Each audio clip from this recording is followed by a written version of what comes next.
Bonjour Sylvie. Bonjour Marc. Alors aujourd'hui, parlons évaluation, parlons règles de verdict.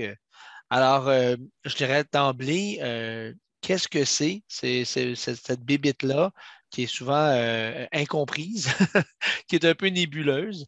Alors, peux-tu nous dire rapidement, règle de verdict, qu'est-ce que c'est? Oui, une règle de verdict, c'est déterminé seulement pour des critères. Ça vise la protection des personnes. Ça peut être la règle de santé et sécurité au travail, hygiène et salubrité alimentaire, hygiène et asepsie, protection de l'environnement. C'est vraiment quelque chose qui vise la santé et la sécurité. C'est une règle de verdict n'a aucune pondération et entraîne automatiquement l'échec et d'habitude, il n'y en a qu'une seule. Ça peut arriver qu'il y en a deux, mais règle générale, il n'y en a qu'une seule. Et ça, on va retrouver ça dans les nouveaux cadres d'évaluation, là, ils sont là. Mais ça peut arriver là, qu'on ait des vieilles affaires, hein, un TAP, les TAS, les référentiels, les programmes orphelins également. Oui. Donc, ça se peut qu'on n'en ait pas. Avant de te lancer sur comment on élabore ça, ces affaires-là, quand on n'en a pas et qu'on pense qu'il devrait en avoir une, je veux juste revenir sur ce que tu dis, il n'y a pas de pointage. Ça veut dire qu'un élève qui aurait cumulé, mettons, 90 points parce qu'il transgresse la règle de verdict à la fin, même s'il y a des points, là, bon, c'est pas grave, là, c'est échec. Tout à fait. Tout à fait. Mais de toute façon, la règle de verdict n'est pas nouvelle pour lui, là.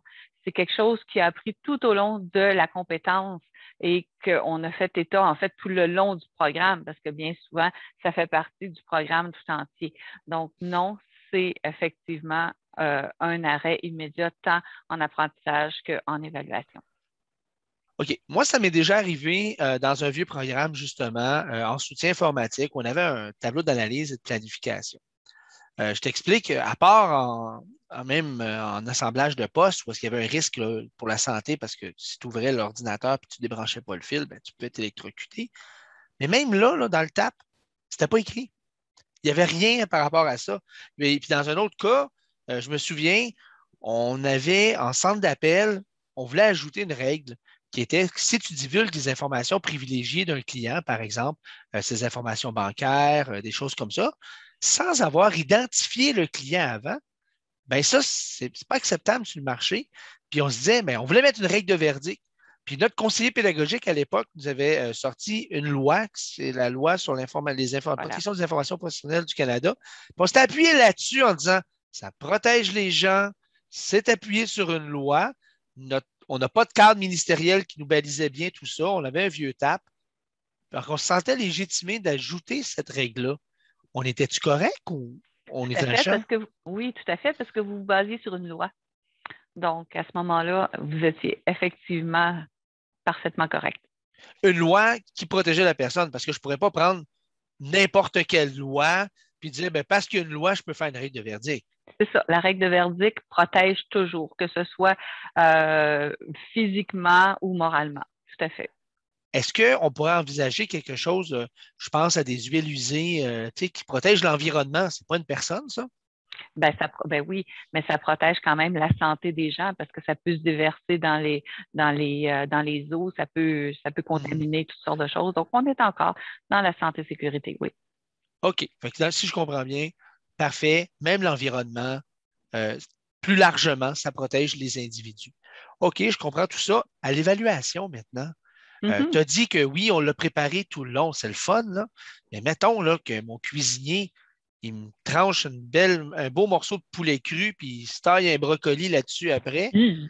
Euh, J'attends-tu que le client a pratiquement la cuillère dans la bouche pour y enlever ou j'interviens avant, puis surtout, comment? Parce que ça peut faire de la chicane, on ne se le cachera pas. Un élève qui se fait prendre sur le fait comme ça, il ne sera pas content des fois, là. Ça va générer de la frustration. Ça générera pas de la frustration si j'ai été un bon prof et que j'ai fait mon travail en amont comme je suis supposée de le faire. C'est-à-dire que la veille de l'examen, je vais leur expliquer comment l'examen va se produire. De toute façon, la règle de verdict ne sera pas une surprise à l'examen parce Hmm. que je vais en avoir parlé tout au long de la compétence dans les apprentissages. Mais lorsque je vais préparer l'examen, je vais leur expliquer comment ça va se passer, que si une règle de verdict est transgressée, que je ferai un arrêt immédiat. Donc, ni l'élève, ni l'enseignant, ni les autres élèves seront surpris. De cette façon-là, il devra quitter et saura déjà par la préparation que je lui en aurai fait qu'il aura droit à son examen de reprise. Comme ça, il n'y aura pas de haussement de ton, il n'y aura pas de dérangement pour les autres à l'examen. Tout va être clair, donc j'aurai vraiment tout préparé en amont. Parfait. Donc, en terminant, si je résume bien, la règle de verdict protège les individus. La règle de verdict s'appuie sur des lois et normalement, elle est inscrite au cadre d'évaluation ministérielle. Quand j'en ai pas, ben à ce moment-là, je peux m'appuyer sur mon programme d'études, les pratiques du métier et surtout une loi pour en élaborer une en équipe programme sous évidemment la conseillance d'un conseiller pédagogique qui pourra faire les vérifications pour nous. À l'épreuve et tout le long de la compétence, mon élève sait sur quoi il est évalué et donc connaît la règle de verdict. S'il transgresse la règle, je n'attends pas qu'il y ait un risque, ni pour lui, ni pour un client potentiel ou l'environnement, et j'interviens. Durant l'épreuve, il n'y a pas de débat. Comme il est préparé, je vais juste lui dire, oh, tu as enfreint la règle de verdict, je vais te demander de quitter, on se reparle à une date ultérieure, peu importe, pour une rétroaction, et l'élève quitte et je mets échec. J'imagine, je documente le tout dans le dossier d'évaluation de l'élève et l'affaire est ketchup.